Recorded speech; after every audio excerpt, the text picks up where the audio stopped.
Yo, what's up, people? It's your boy. I'm Chris the Don One, and I am back with another video. Let me do this real quick. There we go. I like that a lot better. Alrighty. Good morning, everybody. We're gonna be talking about LeBron James. This article is on sportsillustrated.com. I suggest you guys go check out the article. But basically, LeBron James was discussing with a reporter when Kyrie Irving comes to Cleveland, and Kyrie Irving faced the Cleveland Cavaliers as an opponent.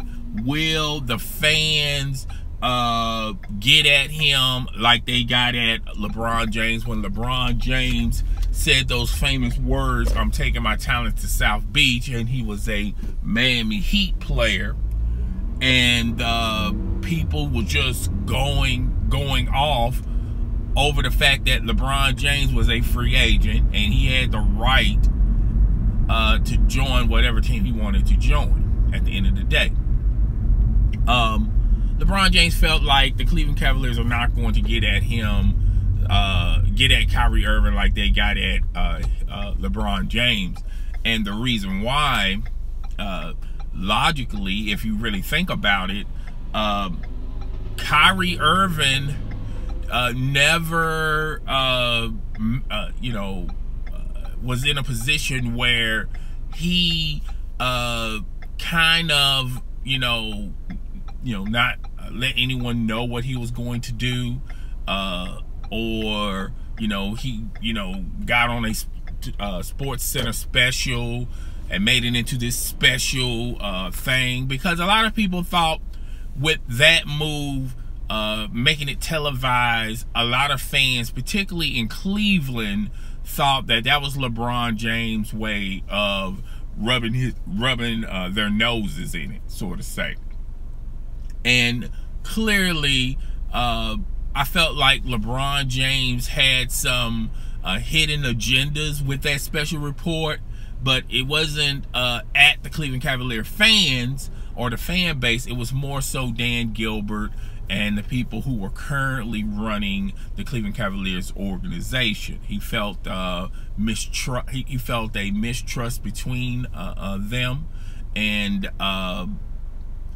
likewise with the Cleveland Cavaliers organization, because they could never nail LeBron James down to was he committed or not. All right. Now, commitment is a very funny word. Okay. I feel like a lot of people don't know the true definition of commitment. Okay. Both from a fan perspective and a player perspective. Okay. I'm only talking about those factors. I'm not worried or concerned about owners or people who work in the organization. I'm mostly focusing this on fans and players. Okay, fans' commitment is temporary. Okay, a fan's commitment is only going to be as far as how successful the team is. If the team goes through these long 5, 10-year, 20-year droughts, a lot of fans out there are not going to be committed towards the team. And to be truthfully honest with you, a lot of fans, they gravitate and cheer more for the player than the team. And it really doesn't matter what league you're talking about: NFL, baseball, basketball, whatever the case may be. All right, and players, they're committed, but they're only committed. Their commitment only go as far, okay, as the organization, how the organization treats them. Okay, when you're talking about contract extensions, when you're talking about adding players, when you're talking about more influence, having more to say, whether the direction the organization should go to.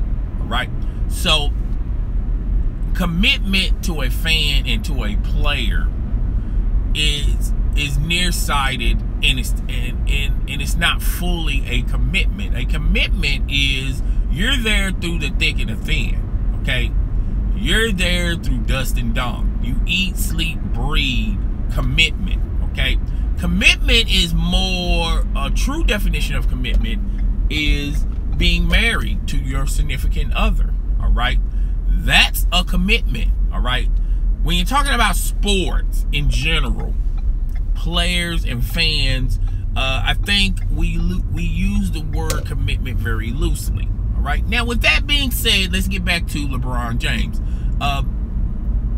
Yeah, LeBron James is right. The Cleveland fans are not going to get at Kyrie Irving, not because Kyrie Irving isn't as popular, or he's not one of those type of players, a super player, superstar player. It's none of that, okay? And it's more so with how Kyrie Irving conducted himself, and he didn't drag it on. He didn't have a hidden agenda, okay? And clearly, he went to management requesting this, okay? He didn't go to the newspapers, and I'm not saying LeBron James did. He didn't go to media. He didn't go. He didn't let his agent speak for him, okay?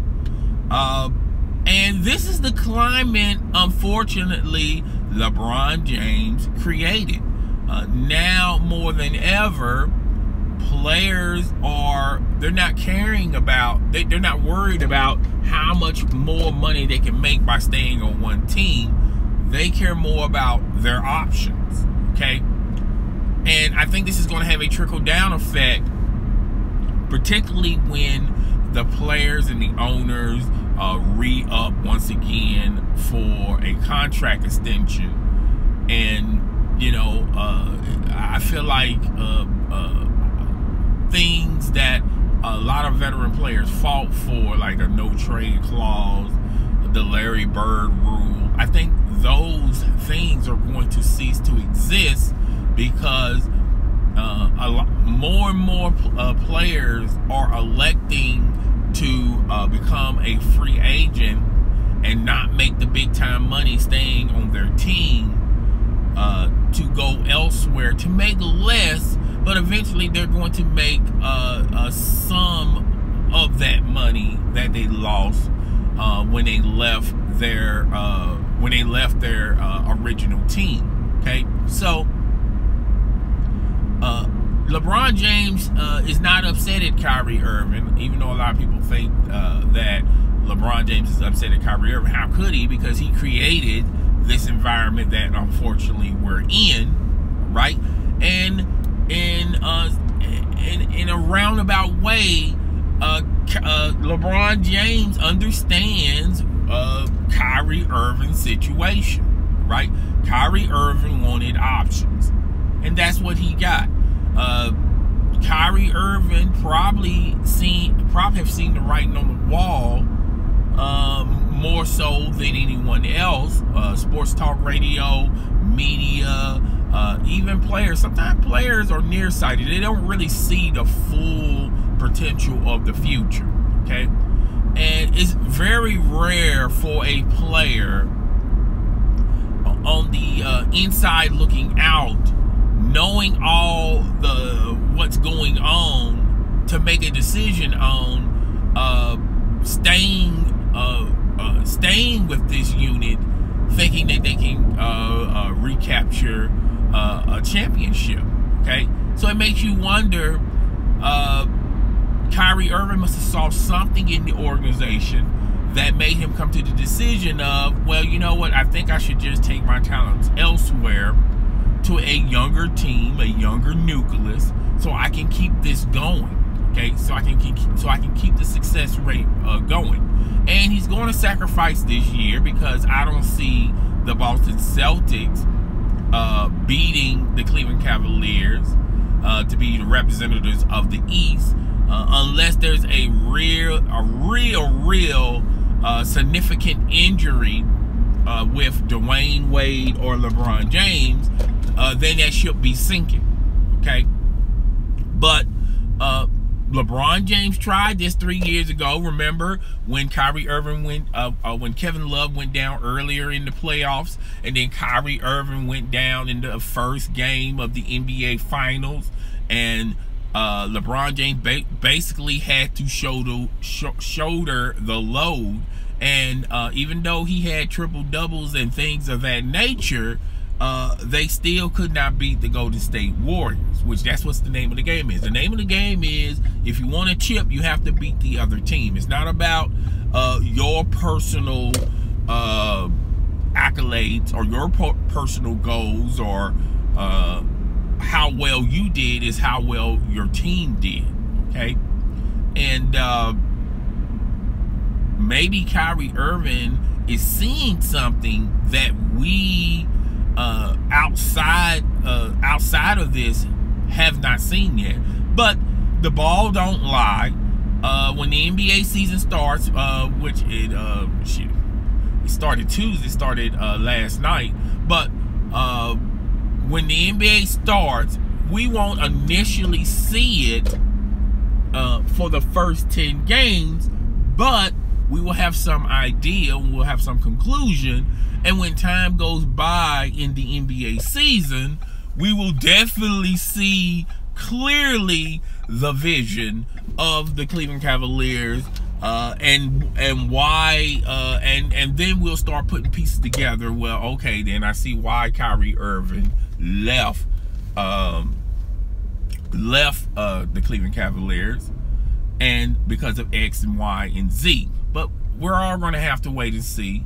I always stated that with all of these new parts and these new players, these new roles and these new found positions that some players are going to be playing this year, I feel like with all that going on, that's a fight within itself, much less than you have to play throughout the season, defend these teams, because these teams are going to still come at your head. So we're all going to have to wait and see how this turns out. Okay, but guys, tell me what you think. Rate, comment, subscribe, please. Notification squad in the building. Hit that notification icon, that notification bell, so you'll know when my next video or live stream is going down. It's your boy. I'm Chris the Dumb One. I'm out.